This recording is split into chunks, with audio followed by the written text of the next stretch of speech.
13 ದಿವಸ ವರ್ಷ ಏನು ಸಾಂಪ್ರದಾಯಿಕವಾಗಿ ಈ ಸಿದ್ದೇಶ್ವರ ಸ್ವಾಮಿ ಜಾತ್ರಾ ಮಹೋತ್ಸವದ ಅಡಿಯಲ್ಲಿ ತಾಯಿ ಹಾಸನಾಂಬೆಯ ದರ್ಶನ ಪಡೆಯೋದಕ್ಕೆ ಎಲ್ಲ ನಮ್ಮ ಜಿಲ್ಲೆಯ ನಾಡಿನ ಸಮಸ್ತ ಭಕ್ತಾದಿಗಳು ಎಲ್ಲ ಮೂಲೆಗಳಿಂದ ಏನು ಬರ್ತಾರೆ. ಇವತ್ತು ಅವರೆಲ್ಲರಿಗೂ ಆ ಭಗವತಿ ತಾಯಿ ಒಳ್ಳೇದು ಮಾಡಲಿ ಮೊದಲನೇದಾಗಿ, ಹಾಗೂ ನಮ್ಮ ರೈತಾಪಿ ಜನಕ್ಕೆ, ನಮ್ಮ ಗ್ರಾಮೀಣ ಭಾಗದ ಜನಕ್ಕೆ ಇವತ್ತು ಕಾಲಕ್ಕೆ ಮಳೆ ಆಗಲಿ, ಕಾಲಕ್ಕೆ ಬೆಳೆ ಬೆಳೆಯುವಂಥ ಒಂದು ಅನುಕೂಲವಾದ ವಾತಾವರಣ ಆ ತಾಯಿ ಅನುಗ್ರಹಿಸಲಿ ಅಂತ ನಾನು ಮೊದಲನೇದಾಗಿ ತಾಯಿಲಿ ಪ್ರಾರ್ಥನೆ ಮಾಡೋಕ್ಕೆ ಬಯಸ್ತೀನಿ.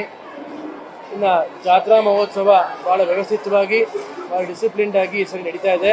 ಅದೇ ರೀತಿ ಮುಂದುವರಲಿ. ಏನು 13 ದಿನ ಆ ತಾಯಿನ ದರ್ಶನ ಮಾಡೋದಕ್ಕೆ ಅವಕಾಶ ಮಾಡಿಕೊಟ್ಟಿದ್ದಾರೆ, ಅದನ್ನು ಒಂದು ಸದುಪಯೋಗ ಮಾಡ್ಕೋಬೇಕು ಅಂತ ಎಲ್ಲ ಜನತೆಗೂ ಕೂಡ ಯಾವುದೇ ಗೊಂದಲಗಳಿಲ್ಲದೆ, ಯಾವ ಘರ್ಷಣೆಗಳಿಲ್ಲದೆ ಸದುಪಯೋಗ ಮಾಡ್ಕೋಬೇಕು ಅನ್ನೋ ರೀತಿಯಲ್ಲಿ, ದರ್ಶನ ಮಾಡಬೇಕು ಅನ್ನೋ ರೀತಿಯಲ್ಲಿ ಎಲ್ಲರಿಗೂ ನಾವು ವಿನಂತಿ ಮಾಡ್ತಾ ಎಲ್ಲರಿಗೂ ಒಳ್ಳೇದಾಗಲಿ ಅಂತ ಆ ತಾಯಿಲಿ ಪ್ರಾರ್ಥನೆ ಮಾಡೋಕ್ಕೆ ಬಯಸ್ತೀನಿ.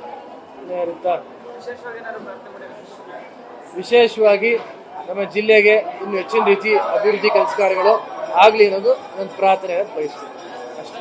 ಇನ್ನೇರಿತ್ತಾ